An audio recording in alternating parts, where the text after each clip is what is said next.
وَإِذَا حَلَلْتُمْ فَاصْطَادُوا وَلَا يَجْرِمَنَّكُمْ شَنَآنُ قَوْمٍ أَن صَدُّوكُمْ عَنِ الْمَسْجِدِ الْحَرَامِ أَن تَعْتَدُوا وَتَعَاوَنُوا عَلَى الْبِرِّ وَالتَّقْوَى وَلَا تَعَاوَنُوا عَلَى الْإِثْمِ وَالْعُدْوَانِ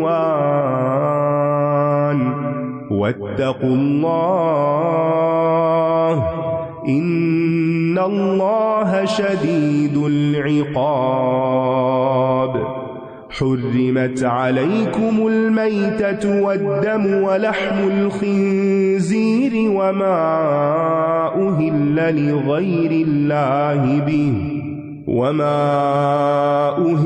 لغير الله به والمنخنقة والموقوذة والمتردية والنطيحة وما أكل السبع إلا ما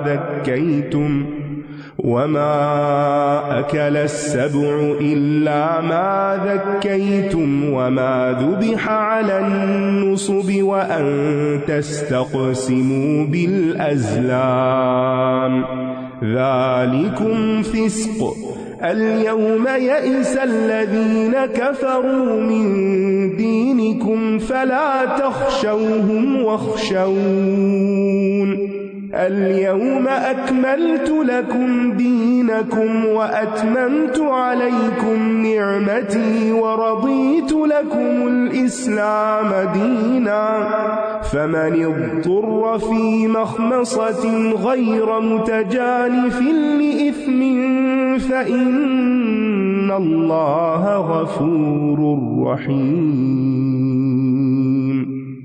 يسألونك ماذا أحل لهم قل أحل لكم الطيبات وما علمتم من الجوارح مكلبين تعلمونهن مما علمكم الله فكلوا مما أمسكن عليكم واذكروا اسم الله عليه واتقوا الله إن الله سريع الحساب اليوم أحل لكم الطيبات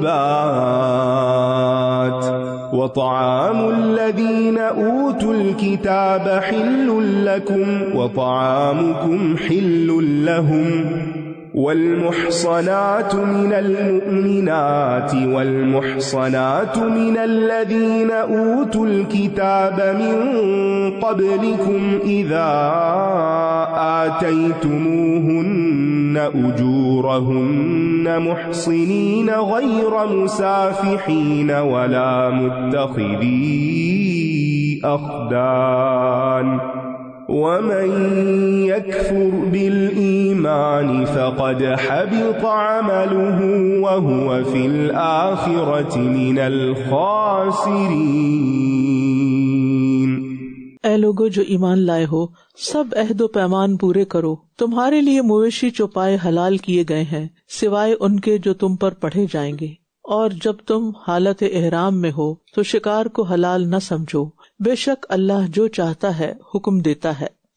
ہمارے دین نے حلال اور حرام واضح کر دیے ہیں، لہذا حکم کیا ہے کہ جو حلال ہے وہ کھاؤ، حرام اور مشتبہ کھانا یہ دین، عقل اور جسم کے لیے نقصان دہ ہے، اس لیے اس معاملے میں انسان کو بہت احتیاط برتنی چاہیے۔ اے لوگو جو ایمان لائے ہو، اللہ کی نشانیوں کی بے حرمتی نہ کرو، اور نہ ہی حرمت والے مہینے کی، اور نہ قربانی کے جانور کی، اور نہ پٹے والے جانوروں کی، اور نہ بیت الحرام کا ارادہ کرنے والوں کی جو اپنے رب کا فضل اور رضامندی چاہتے ہیں۔ اور جب تم احرام کھول دو تو شکار کر سکتے ہو، اور کسی قوم کی دشمنی تمہیں زیادتی کرنے پر آمادہ نہ کرے کہ انہوں نے تمہیں مسجد حرام سے روکا تھا، اور نیکی اور تقوی پر باہم تعاون کرو، اور گناہ اور زیادتی پر ایک دوسرے سے تعاون نہ کرو، اور اللہ سے ڈرو، بے شک اللہ سخت سزا دینے والا ہے۔ تو ان آیات میں 5 احکامات دیے گئے ہیں۔ ایک ہے عہد پورے کرنے، چوپایوں کا حلال ہونا، کچھ کا حرام ہونا، محرم کے لیے اور حرم میں شکار کا حرام ہونا، غیر محرم کے لیے غیر حرم میں شکار کا حلال ہونا۔ تو یاد رکھیے ہر اس چیز کا احترام کرنا لازم ہے جس کا اللہ کے ساتھ خاص تعلق ہو، اور اس کو شاعر اللہ کہا جاتا ہے۔ نیکی کے کام میں تعاون کرنا اور برائی کے کام میں تعاون نہ کرنا، یہ تقویٰ ہے۔ تقویٰ اور نیکی کو جمع کرنے والا سعادت مند ہوتا ہے، وہ دنیا اور آخرت کی بھلائیاں سمیٹ لیتا ہے۔ کسی برائی میں حصہ دار بننے کو معمولی نہ سمجھا جائے، کیونکہ اگر ہم کسی برائی پر کسی کے ساتھ مدد کر رہے ہیں تو وہ برائی جس درجے کی ہوگی اس کا جو وبال ہوگا اس کے بھی حصے دار ہو جائیں گے۔ اس لیے انسان کو توبہ کرنی چاہیے۔ حرام کیا گیا تم پر مردار اور خون اور خنزیر کا گوشت، اور وہ جس پر اللہ کے سوا کسی اور کا نام پکارا گیا، اور گلا گھٹ کر مرنے والا، اور چوٹ لگ کر مرنے والا، اور بلندی سے گر کر مرنے والا، اور سینگ لگنے سے مرنے والا، اور جسے درندے نے کھایا ہو سوائے اس کے جسے تم نے مرنے سے قبل ذبح کر لیا، یعنی کوئی گرا اور تم نے اس کو ذبح کر لیا مرنے سے پہلے، اور جو آستانوں پر ذبح کیا گیا ہو، اور یہ کہ تم تیروں 500 کے ذریعے قسمت معلوم کرو، یہ سب بدترین گناہ ہیں۔ آج کے دن کفر کرنے والے تمہارے دین سے مایوس ہو گئے، بس تم ان سے نہ ڈرو اور مجھ سے ڈرو۔ آج میں نے تمہارے لیے تمہارا دین مکمل کر دیا اور تم پر اپنی نعمت پوری کر دی، اور اسلام کو بطور دین تمہارے لیے پسند کر لیا۔ پھر جو کوئی شدید بھوک سے مجبور ہو گیا ہو لیکن گناہ کی طرف مائل ہونے والا نہیں، تو یقیناً اللہ بہت بخشنے والا، نہایت رحم کرنے والا ہے۔ یعنی سارے مردار حرام ہیں سوائے مچھلی اور ٹڈی کے، وہ حلال ہے۔ اور پھر یہ ہے کہ جانور کو ذبح شرعی طریقے سے کیا جائے، بسم اللہ اللہ اکبر کہہ کر تیز دھار آلے سے گلا اس طرح کاٹا جائے کہ رگیں کٹ جائیں۔ ذبح کے علاوہ نہر بھی شرعی طریقہ ہے جس میں اونٹ کو کھڑا کر کے اس کے گلے میں اس طرح چھری ماری جاتی ہے کہ اس کا خون بہہ جائے۔ تو حلال وہ جانور ہوتا ہے جس کا خون بہایا جائے اللہ کا نام لے کر۔ اور کیا حرام کیا گیا؟ قسمت کا حال معلوم کرنا، اور اس میں کسی نجومی سے پوچھنا بھی شامل ہے، ہاتھ کی لکیریں دیکھ کر بھی غیب کا علم معلوم کرنا، پوچھنا، بتانا۔ اور اس کے علاوہ یہ ہے کہ کسی سے استخارہ نکلوا کر کسی چور کا حال معلوم کرنا، یہ بھی اسی میں شامل ہے۔ اپنے معاملات کے لیے انسان کو خود استخارہ کرنا چاہیے، لیکن یاد رکھیے استخارے سے کسی چور کا پتہ نہیں چلتا، ہو سکتا ہے کہ شیطان آپ کو کسی بے گناہ کا نام سجھا دے۔ پھر یہ یاد رکھیے کہ دین مکمل ہو چکا ہے، دین کے فرائض، ارکان، سنن، احکام، حدود مقرر ہو چکی ہیں، لہٰذا انہی کے اندر رہنا چاہیے۔ دین کے احکامات میں تبدیلی نہیں کرنی چاہیے، اضافہ نہیں کرنا چاہیے، ایسا کرنا بدعت کہلاتا ہے۔ اللہ نے اس دین کو ہمارے لیے پسند کیا ہے، لہٰذا ہمیں اس دین سے محبت ہونی چاہیے اور اس کو عملاً بھی اپنانا چاہیے۔ پھر یہ ہے کہ اگر مجبوراً حرام کھانا پڑ جائے تو اس کی شرائط بتا دی گئی کہ کھانے کا شوق نہ ہو، جائز نہ سمجھے، بقدر ضرورت کھائے، حد سے نہ گزرے. تو اس سے پتہ چلتا ہے کہ حرام کھانے کا تعلق بھوک اور حقیقی مجبوری سے ہے. لیکن زندگی کا معیار بڑھانے کے لیے مجبوری کا بہانہ کر کے سود کھانا نہ شروع کر دے، یہ اس سے مطلب نہیں نکلتا. وہ آپ سے سوال کرتے ہیں کہ ان کے لیے کیا کچھ حلال کیا گیا ہے. کہہ دیجئے کہ تمام پاکیزہ چیزیں تمہارے لیے حلال کی گئی ہیں، اور ان سدھائے ہوئے شکاری جانوروں کا کیا ہوا شکار بھی حلال ہے جن کو تم نے سکھا رکھا ہو. تم انہیں سکھاتے ہو جیسا کہ اللہ نے تمہیں سکھایا ہے، تو تم اس میں سکھاؤ جو وہ تمہارے لیے روک رکھیں، یعنی شکار پکڑ لائیں، اور اس پر اللہ کا نام لو اور اللہ سے ڈرو. اللہ سے ڈرو بھی، بے شک اللہ جلد حساب لینے والا ہے. تو گویا کھانے پینے کی تمام اشیاء حلال ہیں، حرام صرف وہ ہے جس کی قرآن و سنت میں وضاحت کر دی گئی ہے. جسے کہا جاتا ہے نا کہ الاصل فی الامور الاباحہ، سب چیزیں حلال ہیں سوائے ان کے جو حرام کر دی گئی، ان کی لسٹ بتا دی گئی ہے. اس کا مطلب وسعت بہت ہے، ہمارے امتحان کے لیے چند چیزوں سے منع کر دیا گیا ہے. یعنی حرام اشیاء کا دائرہ تنگ ہے، حلال کا بہت وسیع ہے. تو افسوس کہ کچھ لوگ وسیع حلال کو چھوڑ کر حرام کی طرف جاتے ہیں. اور پھر آپ دیکھیے کہ یہاں پر جن شکاری کتوں کو سدھایا جاتا ہے ان کی بھی بڑی ویلیو کہ ان کا پکڑا ہوا جانور حلال ہے، اس سے علم کی فضیلت بھی پتہ چلتی ہے. اور پھر صحابہ کرام جو تھے وہ نبی صلی اللہ علیہ وسلم سے جہاں کوئی مشکل ہوتی تھی سوال کر لیا کرتے تھے. پھر فرمایا آج کے دن تمہارے لیے تمام پاکیزہ چیزیں حلال کر دی گئیں، اور اہل کتاب کا کھانا تمہارے لیے حلال ہے اور تمہارا کھانا ان کے لیے حلال ہے، اور مومن عورتوں میں سے وہ جو پاک دامن ہیں اور تم سے پہلے جنہیں کتاب دی گئی ان کی پاک دامن عورتیں بھی نکاح کے لیے حلال ہیں، جبکہ تم انہیں ان کے مہر دے کر قید نکاح میں لانے والے ہو، نہ کہ بدکاری کرنے والے اور نہ چھپے دوست بنانے والے. اور جو کوئی ایمان کا انکار کرے گا تو یقیناً اس کا عمل ضائع ہو گیا اور وہ آخرت میں خسارہ پانے والوں میں سے ہوگا. تو اہل کتاب کا وہ ذبیحہ جو مسلمانوں کی شرائط کے مطابق ذبح کیا گیا وہ حلال ہے، ہر ذبیحہ حلال نہیں. اور وہ شرائط آپ کو معلوم ہے کہ اس کا خون بہایا گیا ہو، اللہ کا نام لے کر ذبح کیا گیا ہو، ایسے طریقوں سے ذبح کرنا جس میں خون نہ بہتا ہو یا اللہ کا نام نہ لیا گیا ہو وہ حلال نہیں. نبی صلی اللہ علیہ وسلم نے اہل کتاب کا ذبیحہ کھایا، جیسا کہ خیبر کے موقع پر یہودی عورت کی طرف سے دی گئی زہر آلود بکری کا گوشت آپ نے کھا لیا تھا. اور پھر یہ کہ اہل کتاب کی عورتوں سے نکاح جائز ہے، لیکن نکاح باقاعدہ نکاح ہو، اگر دین جانے کا اندیشہ ہو تو پھر پسندیدہ نہیں. وآخر دعوانا ان الحمد للہ رب العالمین. سبحانک اللہم وبحمدک، اشہد ان لا الہ الا انت، استغفرک واتوب الیک. السلام علیکم ورحمۃ اللہ وبرکاتہ. وَلَقَدْ يَسَّرْنَا الْقُرْآنَ لِلذِّكْرِ فَهَلْ مِن مُّدَّكِرٍ